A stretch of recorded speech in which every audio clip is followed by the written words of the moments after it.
Good evening, Cubans of the Cash. Gary B, the Casual Comic Guy here, and joining me just like every Tuesday with my good buddy, Steve, the Voice White. Steve, how you doing tonight, sir? Doing fantastic, Gary. Thanks. And, of course, joining us once again, we have 10111 Royalty. My voice isn't working. I'm not royalty. We have Mr. Mark Andrews himself. G'day. Right? People don't like this. People don't like to say it out loud, but the King of Canada. So, Steve, at least in the comic circles, right? Yeah, Steve would question that. There's lots of other people who have got much more impressive collections. Anyway, but to give the history with them like they do. Do they bring the knowledge with them like you do? Yeah. Do they take the time to teach us about it and share it with the public like you do? No, they don't. Oh, you're right, Jackson. I'd have been crestfallen. Yes, very crestfallen. Evening all. All right, Mr. Chuck Hensey. Hey, Chuck. Jackson Roy Kirk. Yep. Marty Aleppo. Good evening, sir. Mm-hmm. And I know, and Mr. Digger Jim. How you doing, Jim? Booty covers. Booty covers.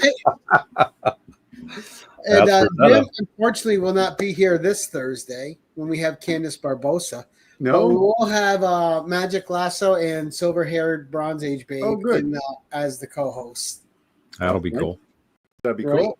But I'm going to keep giving a quick nod as people are popping in.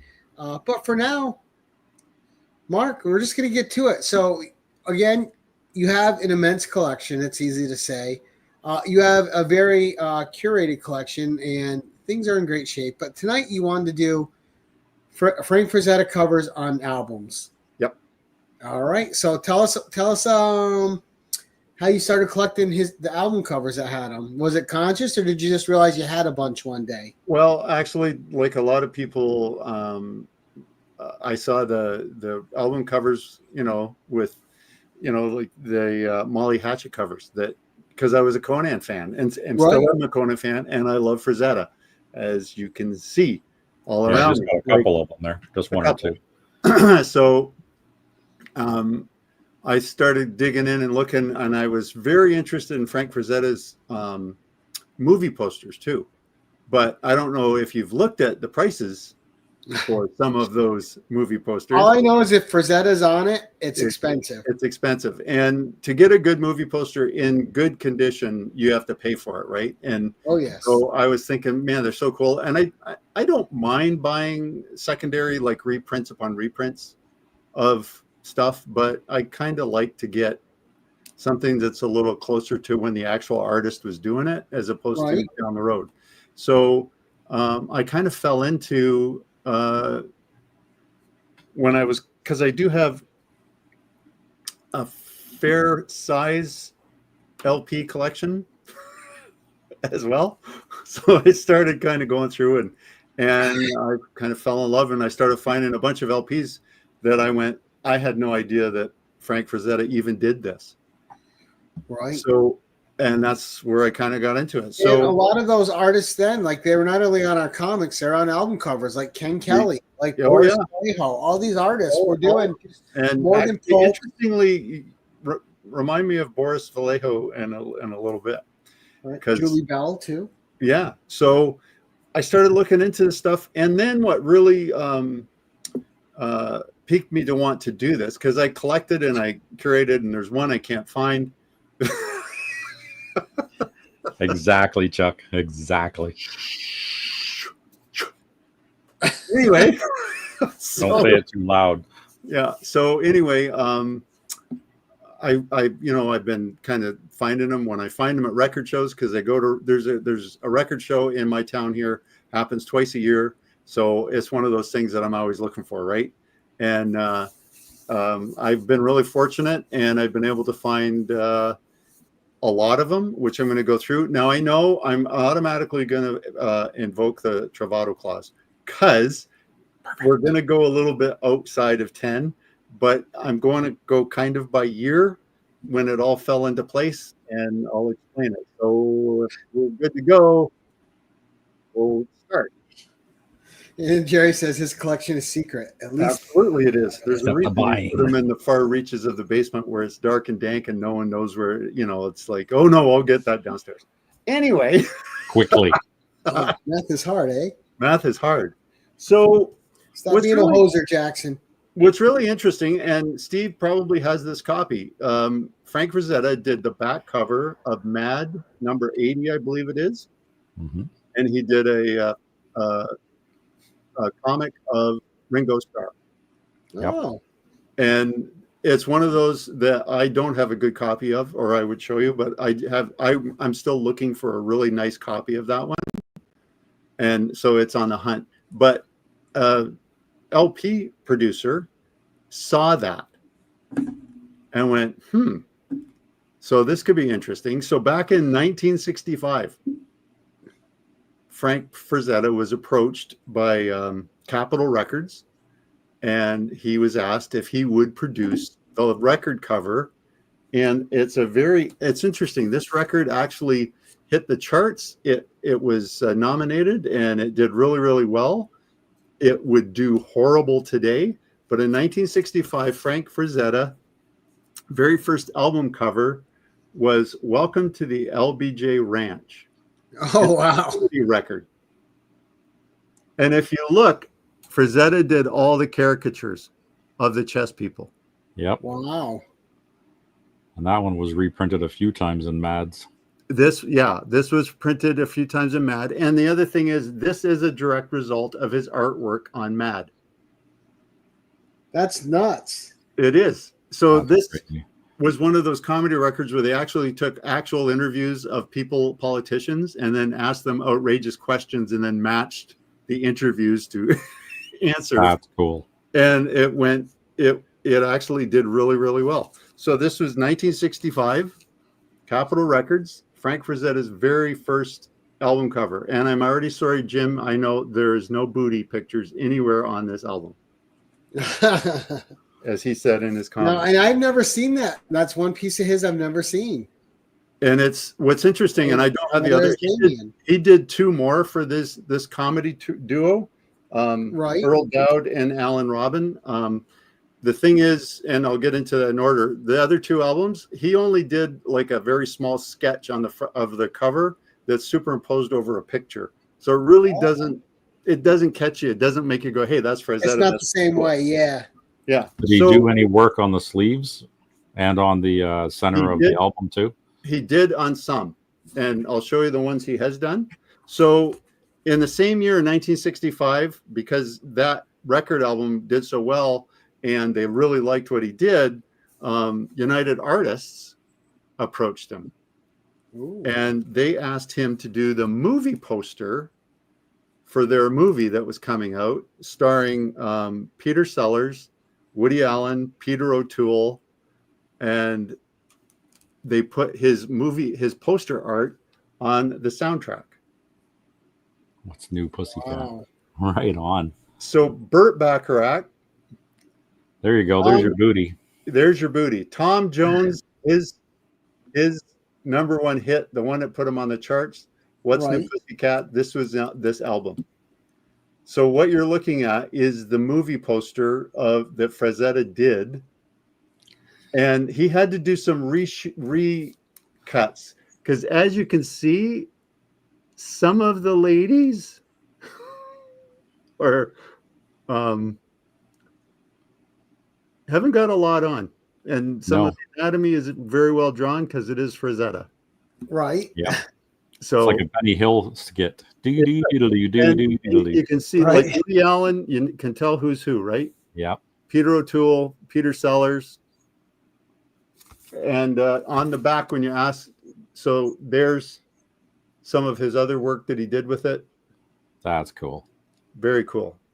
So that was his second one in 1965. So that was his first foray into albums, 1965. So that's my number one, Gary. Is 1965's number one. Done. Okay. I'm trying to make some sense. So 1966 is coming along, and people liked what he did. Notice that his name Connected seems to help with the album because it catches your eye. The movie posters are doing well. he does about 25 movie posters over his career. And some of them are amazing.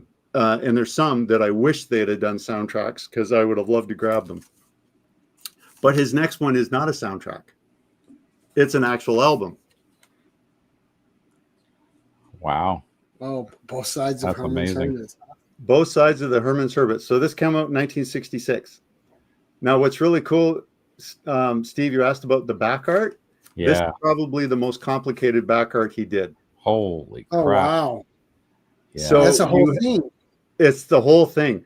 That's a lot of work. Yep. So you have the King and Queen of England, you have the Beatles, you have Gorbachev, you have Mao Zedong, you have Truman, you have Johnson, you have Fidel Castro. Wow. Everybody's there. Everybody. The whole gang. This whole gang. It's just an interesting, like, why were these people going to see Herman's Hermits? And you know what else is I don't know the answer to that question, but what I like is the first couple you're showing show sides of his art that most people don't know. Exactly. Like, and that's what I really liked when I started getting into this. I went, I never realized he did this kind of stuff. Yeah, I had no We idea. used to do the comics, and it was just like the duck and stuff like that. Yep. Like that's a whole different kind of art that he did. Yeah, like look at Barbara Streisand right there. Oh wow! Unreal. He's done such a good job of capturing them all. Oh, he has. Like Everything. Chris up everybody. It's very cool. So that's his third album he's ever did the cover for, the art for. Herman's Hermits, 1965 by MGM Records. So the other good thing is it's not the same record company. Right. It's He's all getting of them. noticed everywhere. It's Wow. everywhere. Well, and that's the thing when you're an artist that no matter what genre you go into, like Yep. like that Conan resurgence in the Popes was as much to do with his art as it was the books themselves. Absolutely. So in 1966, Verve Records, Verve. Well, thanks. He did another comedy record for Verve. Now, I know that a bunch of us looking at the chat, a bunch of those folks in the chat will recognize this guy, but this is Movies Are Better Than Ever. Jonathan Winters. Oh my God. Wow. I haven't heard That his is- name in forever. That's No. amazing. But look at the rendition. Jeez. So this is Jonathan Winters, his comedy sketch. That's He spot does- on. He does parodies of like Frankenstein and all kinds of cool stuff. Robin Hood. Wow. Robin Hood. Yeah. And it's classic Jonathan Winters comedy. Like, just And he it's captures them so well. he does. So he did horror movies, Lost Island, Scratchy, Great White Hunter, Prison Scene, Moby Dick and Captain Arnold, Hip Robin Hood, and Igor and the Monster. And it is funny. I always have liked Jonathan Winters. Yep. One of those guys that I just thought was incredibly. Oh, do you guys over there? You guys pronounce Igor? You guys pronounce it Igor? Yes. And over here in the States, Igor? we say Igor. Yes. Well, that's because we Igor. pronounce it correctly. Because we have a better education system. Right. So in 1966, he also did another album for Earl Dowd and You guys are fading fast. yeah, I know. He did another comedy record for Earl Dodd, but it's a very small illustration on a picture of Mount Rushmore, and it's just like, I don't have it, and it's not anything you need to get too excited about. But in '66, another little movie that probably no one has even ever heard of came out Okay, Jackson. by MGM. Now it's starring Gina Lollobrigida Oh, and Alec Guinness as wow. the romantic lead. And this is called Hotel Paradiso. It's a chick flick. Wow. Amazing artwork. That's a cool cover. Isn't that a cool cover? Yeah. So, Gina Lollobrigida, and you can tell which one she is. Like he was made to do mad stuff. Like, I mean, just look at that. Oh, and what's going on? It's like all kinds of shit's going on. So this is one of those, the she's married to Richard Morley. He's the guy flat on the ground here, and Alec Guinness is enamored with her, and he chases her all over the hotel trying to woo her from her husband. Like, morally, it's a horrible movie, but Right. But it's a comedy wreck. It's the Comedy World 1966. So Yeah. What's really funny is to watch, because most of us know Alec Guinness from Star Wars, right? Right. Like, that's Obi-Wan Kenobi trying to deflower a married woman. It just is wrong. But Yep. and you can look at those movies online and see the trailers and stuff. Yeah, there's somebody in a bathtub back there too. Oh yeah, there's someone in the bathtub. Wow. Like, again, when I said he had to redo some stuff, so Yeah, I had to cover her up a little bit there. he had to cover up some stuff. And also he had to do a little bit more of the rather well-endowed lady running in the back. Well, I was going to say, well, you know, you can't blame Alec Guinness. Who wouldn't chase Gina Lollobrigida back? No kidding. And look at her, like, his rendition of her face is perfect. That's amazing. Much too young to know what this Star Wars is. Star Wars. Right? So 1966 is a really busy year for him, Gary, because he's already done, like, we're into like 4 now for 66. Right. So he did Hotel Paradiso, and then United Artists really liked what he did, so they asked him to do, and again, that's the movie poster on Hotel Paradiso. MGM come back to him, or United Artists come back to him, and they asked him to do the movie poster for a movie called After the Fox, which is another Peter Sellers property, but the music is by Burt Bacharach. Oh man, Oh. I remember this one. And it has the Hollies, and Peter Sellers sings with the Hollies. Wow. So if you get a look at the ladies up in the top, looking down, Nice. there is a lot going on in his Window number 3 from the left for the win. And again, like so there was always movie poster A and movie poster B. Right. Hold C, your jewels. and he was asked to do both A and B for this movie. Watch your girl. Yep. The fox is loose. Yep. And Victor Mature was the romantic lead in this one that Peter Sellers was trying to get his lady. That's incredible. Yeah, it's pretty cool. Like, there's all kinds of stuff going on in this album. Like, if you look at the lady, it's not really a lady. A It's mask. Peter Sellers with a mask. Looking the other way. That's funny. It's just all sorts of crap going on. So Mark's showing a lot of guys chasing other guys' ladies things. Right Yeah, now. there's a lot of that. So further in 1966, this is the last one for 1966. This has to be one of the most bizarre movies I have ever, and I didn't know it existed. Did you watch it? I watched some of it. And then you had to And- shut it off? And I love the artist, but it was painful. Wow. One of those deals. Wow. It was. So in 1966, MGM put out a movie called The Fastest Guitar Alive. Never heard of it. Okay. Roy And Orbison. It's a Roy Wow. Orbison movie. Wow. Wow. He is the fastest guitar alive, and his guitar has a gun in it. Oh, right on. So now we know why. Quentin Tarantino there stole that. He stole it from this movie. And Wow. Roy Orbison sings throughout the movie while he's gunning people down. Well, you know, some of these guys couldn't act, so that's what they did. Like Elvis, they just let him sing the whole his parts, right? Oh my God, it is the weirdest It I've sounds ever seen. bizarre. It is bizarre. And the movie poster only had him on the horse. So Frazetta did this whole scene. So they used his entire art to do the LP. So if you get the movie poster for this, you only have the horse and Oh, Roy Orbison with Right. Wow. with this trade dress. So with the LP, you actually get all of this too. all the rest of it. That's All the cool. rest of What's it on the is- back?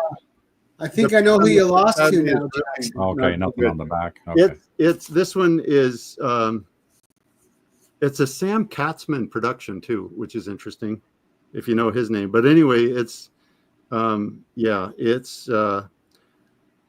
I I would not tell you to go watch it. I would tell you to look this up on YouTube and watch some segments of it and go, oh. Yeah. And then get some mushrooms and some Yeah, edibles and then go watch it. And then go watch it. But if you want to see Roy Orbison without dark glasses on and his real hair, watch this movie. Oh, yeah, because he would have been a lot younger. He was a lot younger. Much, much younger. Wow. A gun and a guitar. A gun and a guitar. So Antonio Banderas was not the first guy to have a gun and a guitar. Mm-hmm. He just perfected it. He just perfected it. So 1967, there was another comedy album by those guys that I mentioned, the Dowd and Robin, and it's Lyndon Johnson's Lonely Hearts Club comedy album. And all that they had Frazetta do is retouch the photos.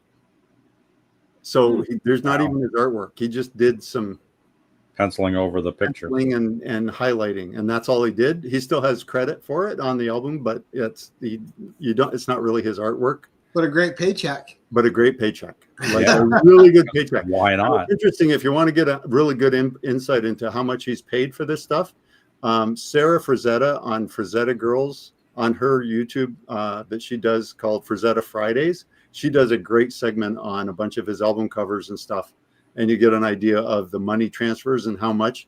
And when you think about 1966, 65, the average annual income of an American household back then was $6,500. And some of these albums, he's getting like $500 to do half an hour's worth of work. Wow. Right. So how could you say no? Right. You'd be a fool to do that. You would. So in 1967, this one actually, my understanding from what I've read, the album and the poster work when it came out by the company, United Artists, kind of irritated Frazetta a little bit. And if you know anything about Frazetta, if he gets irritated, it doesn't matter how much you pay him, he'll drop you like a hot potato. Really?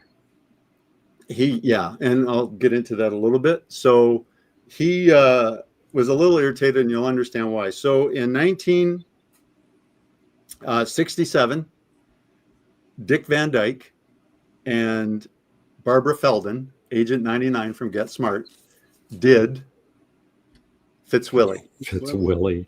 Oh my God. No, there's a classic. He is a butler who's a crook and he robs people blind, and Barbara Feldon's trying to reprieve him. But look at who the music's by. Johnny Williams. John Williams. Oh, John Williams. He was going by Johnny back then, huh? Back then, just Johnny. like when he did the TV stuff, like Lost in Space and all that stuff. He's Johnny Williams on this album. So this is one of his, not first, but this is one of his really early albums for John Williams. Wow. Wow. And so you see that they've superimposed Dick Van Dyke's face and Barbara Feldon's face over Like artwork. Frank Frazetta's artwork. Yeah. And you've seen his faces, his facial, like what he did. Yeah, they look fantastic. Yeah. Why didn't they just let him do the face? We don't know. And why would you interrupt the art that way? they did the same thing on his secondary B poster. Wow. So somebody had the idea that they wanted this to be done, and that's how they did it. And that's how they did it. And they pissed them off. You do it, right? Freaking artists are so touchy. They are. It's kind of an okay movie. So that's 67. So now we go into 67, the last one for 67. And he did pretty good on this one. So there was a movie starring James Coburn, and it's a Blake Edwards movie. Another comedy. It's called Waterhole 3 with Carol O'Connor, James Coburn, done by Blake Edwards, but sung by Roger Miller. And Frank Frazetta did Roger Miller's face. That's all he did on this album. Wow. That's pretty cool. Code of the West. Yes. So it's a Blake Edwards comedy. That's the movie poster. That's pretty cool. Right? But that's the record cover. I've never heard of that one. With Roger Miller. Nice, good, easy paycheck for him. Very, very easy paycheck. So he said yes to this, even though the other guys ticked him off. How could you say no? Because that was a pretty simple job. I wonder what happened to Waterhole 1 and 2. Good question. Waterhole 3 was not, I don't think it won any Academy Awards. Oh, but it had like it was interesting. So that's Smash Records did that one, and Carol O'Connor, James Coburn, Bruce Dern, James Whitmore were all in that movie. Wow.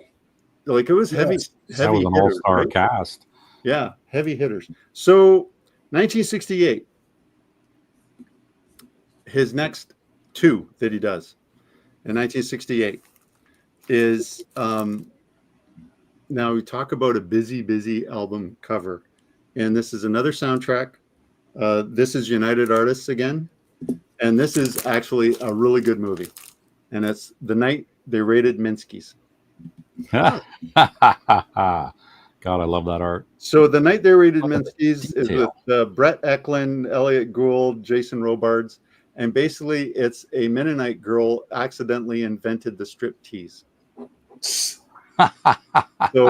if you look at the ladies up top, Right. There you go, sleepy Classic reader. Go Frazetta. check that one out. Yeah, Damn. There you go. Yeah, and there you go, Digger Jim. there you Digger, go. there's your hoochie mamas. There's your hoochie mamas. Damn. All wearing the green stuff, eh? Yeah, You all like wearing the green.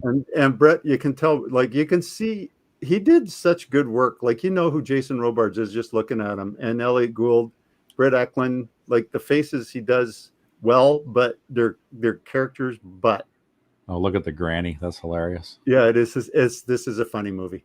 And then the chick Actually, bent over it's a there really with good the movie. green panties. Yeah.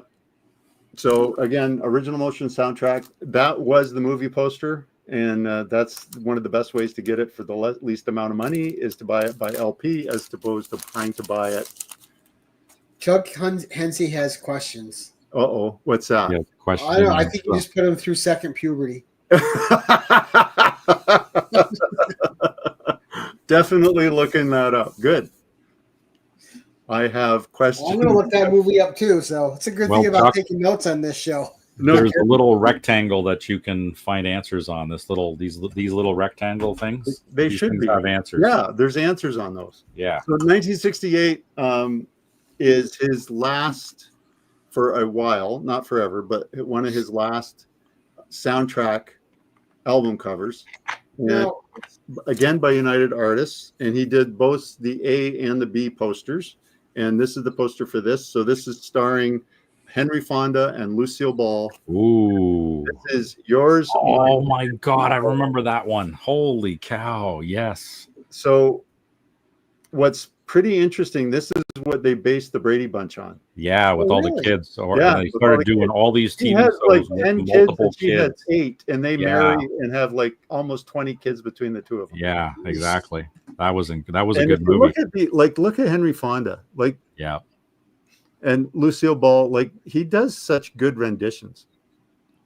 Yeah. So he he did did amazing both. work on that. Yeah, he did both A and B posters, so they're all different with super detail. And also, I really like this one. See the stamp on the back? Yes. right?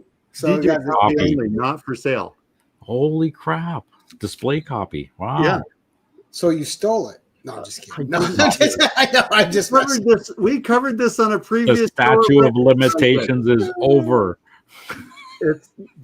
I covered that. Anyway, I know. thought I just wanted to really be a jerk. interesting is so DJs would get these in their booths to play the music from. That's Like, amazing. how many soundtracks do you hear on a radio station? Really? Like, I know you still do, but That wouldn't have been very often. Now, is that No. supposed? Are they like in a keyhole? Is that like a keyhole to get into the house? I think so. A very wide, Right. yeah. But I think, yeah, you're kind of looking in on their household to see the insanity. And also, look what he did with Lucille Ball. Like, Henry Fonda's wearing full pajamas. Yeah. She is Even not. a nightie. She's not wearing any. Oh, you better call Ricky. So, Well, we don't know if he has bottoms on. no, we don't. So that was in 1968. So There's a for reason they got 20 kids. no kidding. Yeah. So not till 1971 he gets involved in rock and heavy rock records. Now, what's interesting, I don't have his very first record where it was a rock and roll record that he was involved in because he only did a sketch on the gatefold on the inside. Oh, okay. He didn't do the cover. The cover of it is weird. It's got a baby in an ocean picture. Oh, Nirvana. Yeah, but it's Paul Kantner and Grace Slick. It's their album, Okay. and it's called Sunfighter. And if you want to be a completionist, Frank Frazetta did touch that album, but it's a sketch on the inside, and you have to pick it out of a whole bunch of other stuff because it's not clearly identified which one is his. He just gets credit for it. Right. So, Close your eyes and pick one. yeah, so that was 1971. So we're finished on. I don't know what number that is, Gary, but it's done. So 1972. Okay. He's approached by Kama Sutra Records. Right. And they wanted him to do an album cover. And he said, nope, not doing it anymore. I'm done. It's a lot I'm of not work. doing those. Don't want to do those. And by this point, his wife is doing most of the business deals. So I get this information from Sarah Frazetta's cover of this on her channel. So basically, Frank's wife, they started talking and they said, well, what about one of his posters? Because by 1972, his poster business is skyrocketing. Right. So he could be picky. He could be picky. He's doing really well. He doesn't need Doesn't need that work, right? Doesn't need that work. So his wife, they ask him, well, can we ask the business, can we use one of his posters? And the band is called Dust, which they did 2 albums. I don't know if you've ever heard about it. Nope. Dust in the wind. So Kama Sutra Records, 1972, from the 1967 painting. Oh, yeah. There's a familiar okay. one. Wow. That's like Dungeons and Dragons. Snow Oh, Giant. yeah. Yeah. That's Well, amazing. that was always used on the Frost Giant. I mean, on the Yes. Frost Yeah. Giant's daughter Frost story. Giants, yep, and Conan. I'm sure Brunor Battlehammer was created So from he that painted one. this in 1967, 1972. It's on an album cover, and it went really, really well. That is amazing. Yeah. So this really is his first rock and roll cover, though it's not original art for the album. It's a copy of his original art. So, but it's the first time it was ever on an album. This isn't an LP. This isn't a soundtrack. This isn't a movie poster reprinted. This was purely for this rock and roll album. And it went really well. And people really liked it. And it seemed to get some interest in going, hey, this seems to get people buying because they're starting to see. Because also people are buying his posters right now. In 72, 73, 71, like all of his posters, like of these guys, right? Right. Yeah. You start to see that in stores and people are buying them. So who's the band members in Dust? In Dust, the band members are Kenny Aronson, Mark Bell, Rich Wise. Okay. Yeah, like I have to admit, I had never heard of Dust before. I didn't know Dust. Me neither. Let's hear it. I bet a lot of people didn't before they saw that cover. That's Gotta right. have that playing in the background as a soundtrack. Yep. So so that was in 72, not for another 5 years. We don't see another LP from Frank Frazetta. Wow. 1977, a little Scottish band that Steve and I will recognize. I don't know if our American friends will recognize it, but Rush. Nazareth. Oh, Nazareth. Oh, I know Nazareth. Classic. Okay. So Nazareth, Expect No Mercy, The Brain. Yep. Excellent album. 1977 Mountain Records. That is beautiful. I love Yep. the color. It is. Excellent album. And Like a the sad thing brain. is, it was not bought. That's why it's got the overstock stamp punch out. Oh, is that what that is? Yeah. I was wondering because I've seen albums with those things punched in the corners. Yeah. So that means it didn't sell. So it's punched and went to a secondary market. Yeah. Okay. It's a copy of Erie, which is up there, but you can't see it. Yeah. And yeah, it was used a lot.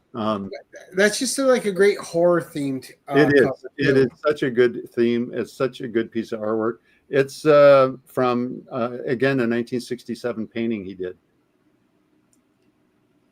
So old artwork on a new album. Yeah. Now, Yeah, if such I a remember correctly from what I was reading, he got like $1,000 to give him, let him say, yeah, use my poster. Nice. which is awesome. So he didn't even have to work. He just, No, you know, he just the here artwork go. was done already. That's easy So- money right there. He hasn't done any movie posters. He doesn't want to be doing movie posters. He's tired of doing movie posters.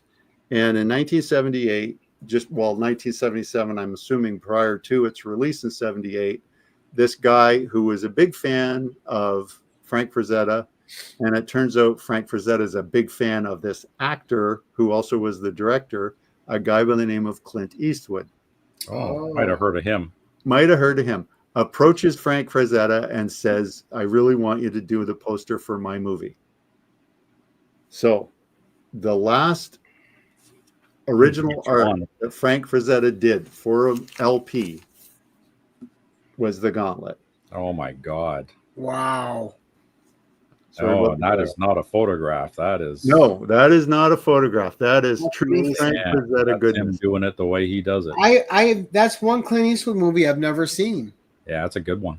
It's a good movie. Frig, yeah. Sandra Locke is in it. I know that shocks you. Pretty much anything that Clint has done was good. I liked all the old dusters he did back in the day. So, and Frank Frazetta was very, very protective of his original art because he didn't get to keep most of it in the early days, right? Right. But all the other stuff he did, he kept all the original art. And this painting he gave to Clint. Wow. Wow. Now, whether he gave it or sold it depends on which mythology you want to listen to. Clint paid Either for way, it. Clint got it. Clint got it. So I assume he still has it somewhere. But Probably. yeah, so this is Frank Frazetta's last original art on a record album. In Clint Eastwood's museum. And Clint Eastwood's museum, and his last movie poster that he ever did. Wow. Now, the next guy that came to him right after this, when they saw this, was a guy by the name of Sylvester Stallone, and he said no to him.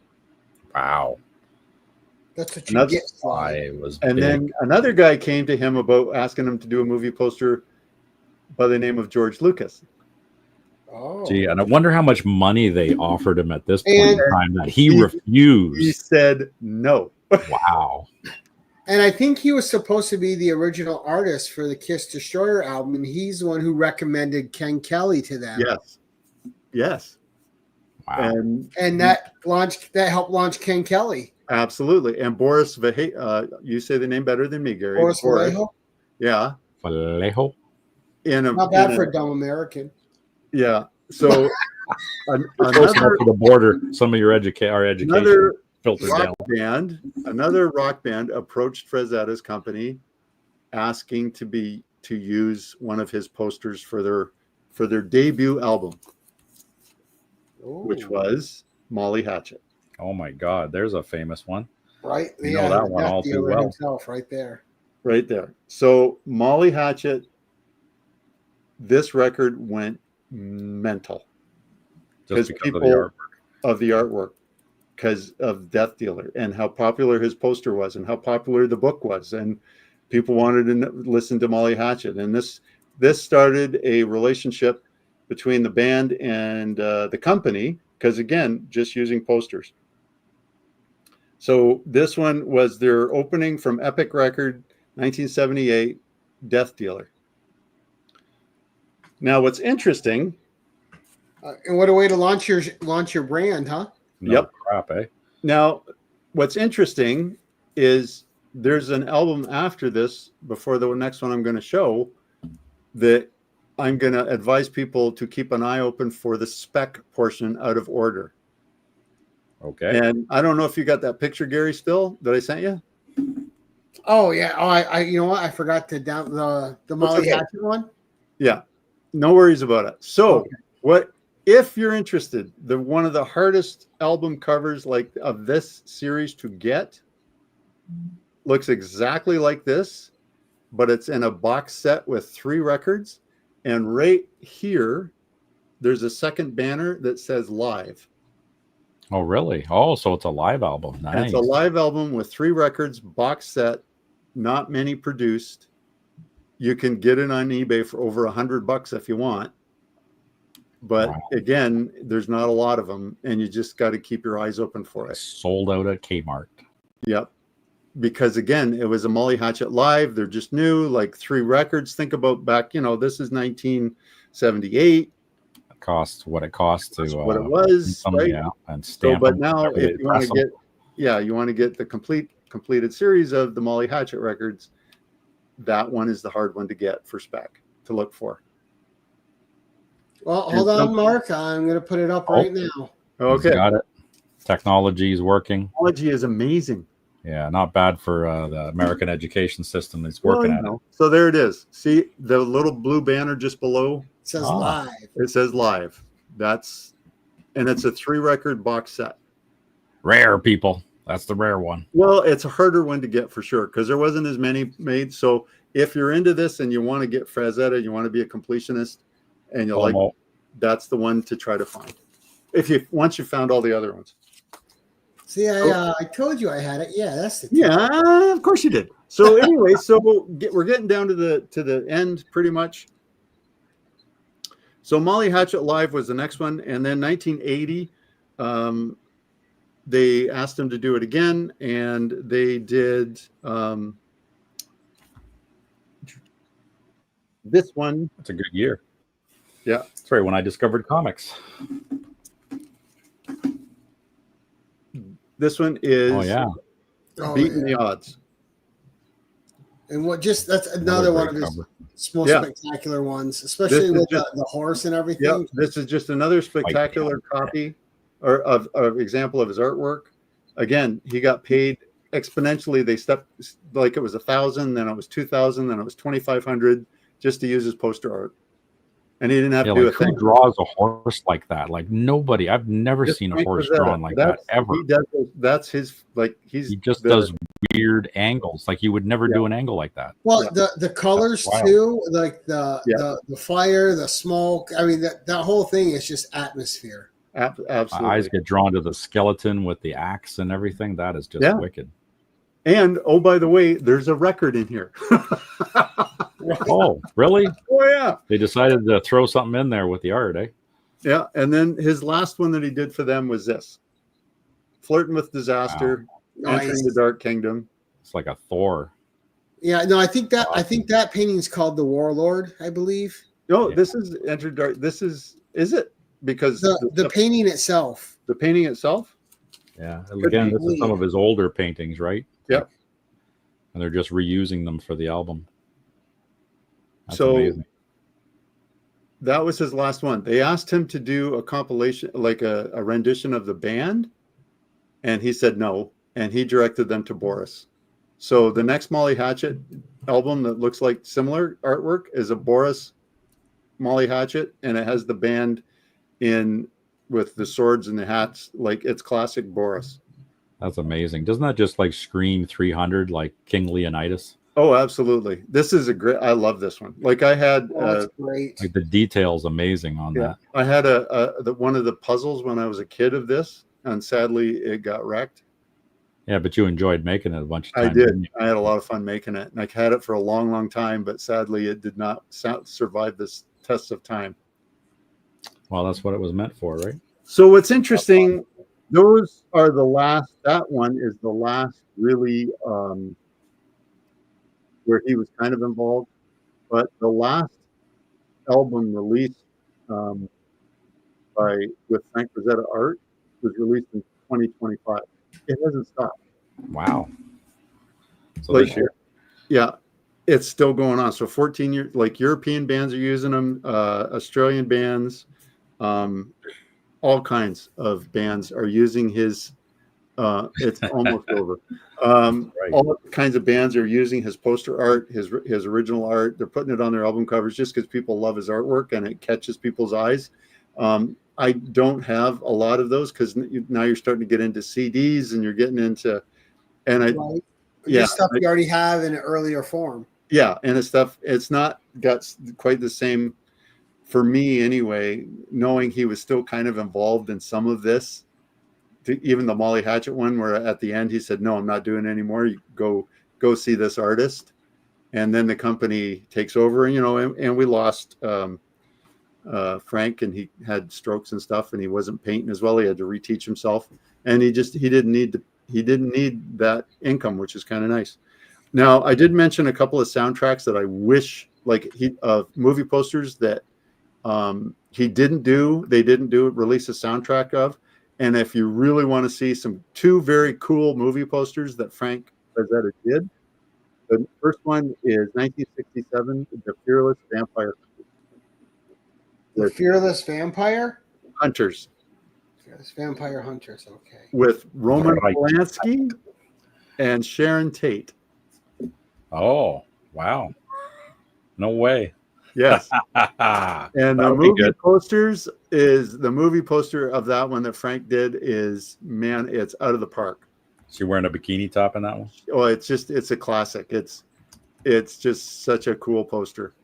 And the second one, and I hope Chuck is still here because he will now go looking, and they've done remakes of it, reprints of it. Poor Chuck. Yeah. Chuck, don't listen. No. The other movie poster that Frank Frazetta did, the movie is The Mad Monster Party for Arthur Rankin with Phyllis Diller and Boris Karloff. Oh, there we go. And it's a very cool movie poster as well. So let's see. So I do recognize this one. Yep. Yeah, so if copied, there we go. Look at this. Fearless Vampire Killers, 67. Yeah. Now there's a couple. There's A posters and B posters, and he did. I think it was the B poster. I should have sent it to you, but yeah, it's actually, if you've never seen the movie, it's hysterical. It is a really good movie. Well, I will have to watch it. What was the other movie? The other movie was Mad Monster Party by Arthur Rankin Jr. Typing, scrolling. Yeah, and he did the movie. So if you do that name of that movie with Frazetta movie art. Mad Monster Party. Is that it? Nope. Oh, hold on. 1967. Yeah. Frank.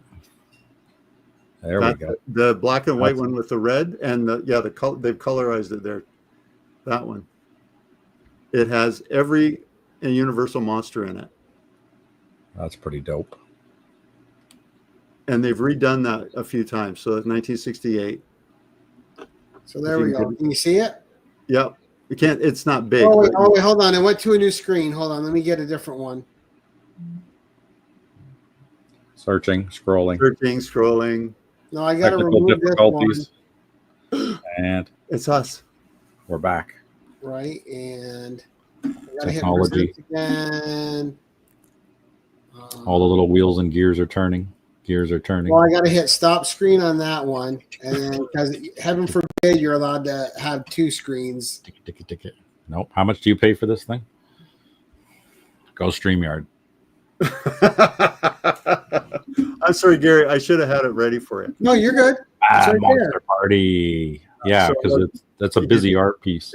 It's a busy art piece. He's got all the monsters in it, and it's done in the same style he was doing his other movies in. So Phyllis Diller's classic, Boris Karloff is classic, and you can still get these. Like you can still buy the originals if you want to shell out some coin, or you can buy a reprint of it. It's just they're cool posters. Anyway, I have a bunch of little cards too. Yep, they're like you can get so many different things with Frazetta's art. Like I have his cards. I have action figures from the Frazetta Girls website that I bought through them. It's really, I just love his stuff. Yeah, it's fantastic artwork, and that's been copied by so many other people. Like his art style. Absolutely. So hopefully that was interesting and enjoyable, and people had seeing stuff they've never seen before.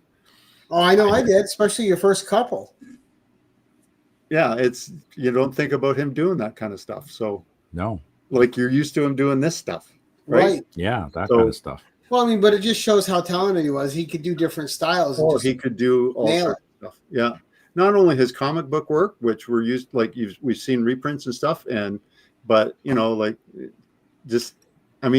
now on like the new horror magazines, like we were talking earlier, the ones I read, the Vampirist, Carmilla, and Shudder, they reused Frazetta paintings. Yep. Just like they reused Ken Kelly and Bob, all those old artists, they reuse their stuff because I mean, that talent's timeless. Oh, it is timeless, and Absolutely.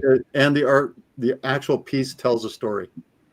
Like Right. And you just looking at the artwork, you're going, okay, what's the story? Why is that guy walking through that door? What's with the Yeah, it's always an action piece.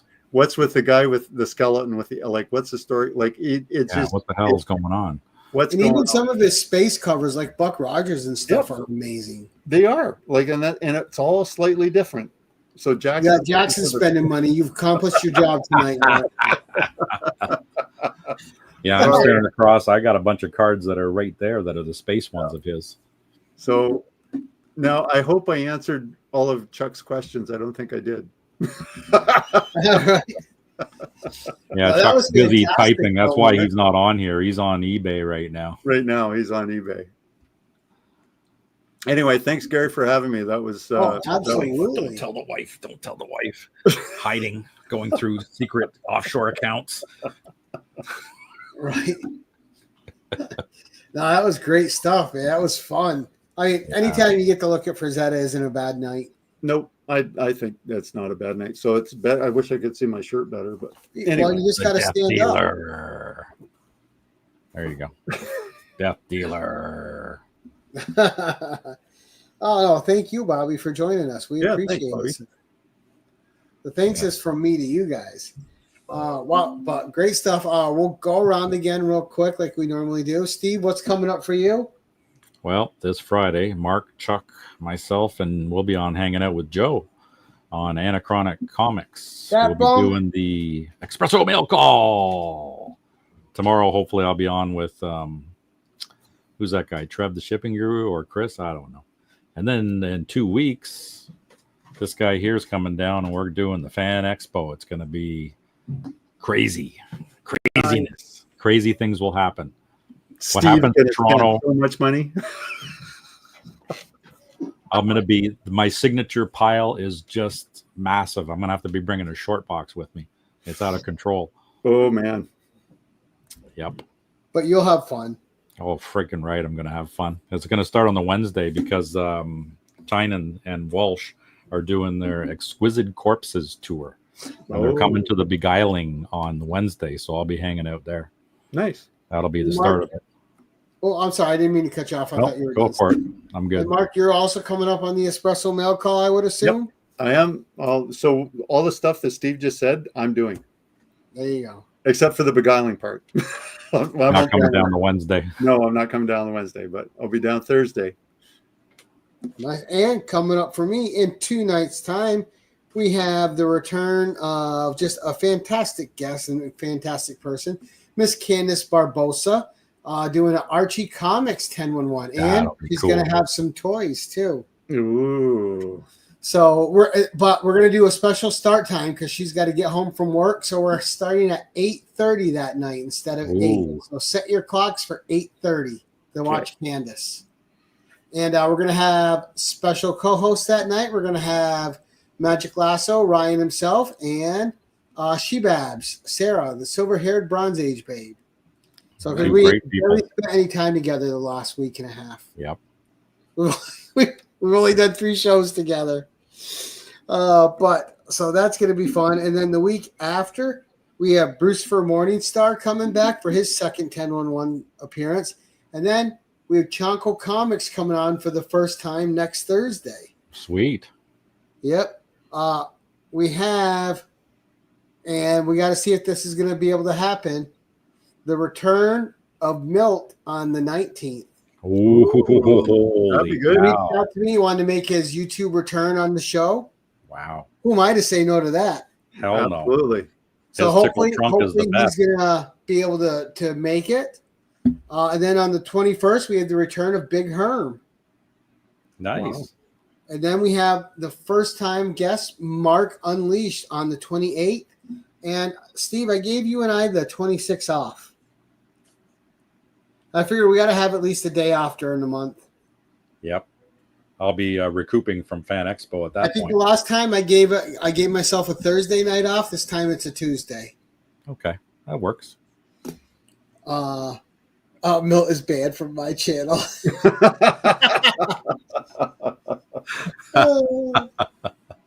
The band hammer's going over there, huh? Mm-hmm. Yeah, you know, it's so Joe's tough. just cutting the fat. It's so tough to concede to all Joe's demands, you know? I can't wait till he gets into his new house and his new comic room. But he's Right. getting excited over that too. But as always, though, thank you to my co-host Steve. Always great having you on and seeing you and chatting it up, buddy. To Mark Andrews, who is always a guest that just knocks it out of the park. Every time you're on, I'm expecting really good stuff, and then you give me great stuff. So once again, you went above and beyond tonight. It was educational. It was fun. It was fantastic.